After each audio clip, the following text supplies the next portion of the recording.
Hello বন্ধুরা, দেখো তোমাদের দাদা ভাইয়ের অবস্থা। এই যে হাসপাতালে এসেছিলাম, এই যে হাসপাতালে যে প্লাস্টার করছি, এই যে পা প্লাস্টার করছি, যে টোটোই করে বাড়ি যাচ্ছি, খুব মনটা খারাপ।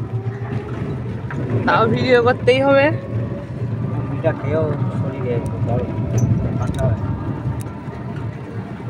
শুকে গেছে।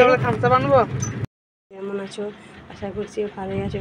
আমিও ভালো আছি, কিন্তু আমার মনটা খুব খারাপ। এই যে দেখা তোমাদের দাদাভাই পা ভেঙে বসে আছে, যে তাকে নিয়ে এখন বিশাল ব্যস্ত আছি। শর্ট ভিডিও আগে যা 2-4টে করেছিলাম সেইগুলোই ছাড়ছি, আর এখন একদম ভিডিও করার সময় নেই।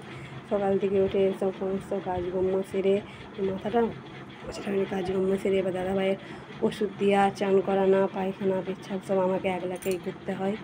আর পা ভেঙে ডাক্তার দেখানো, লাইন দিয়ে ডাক্তার দেখানো, হসপিটাল যা সবই বলো পরে আসবে।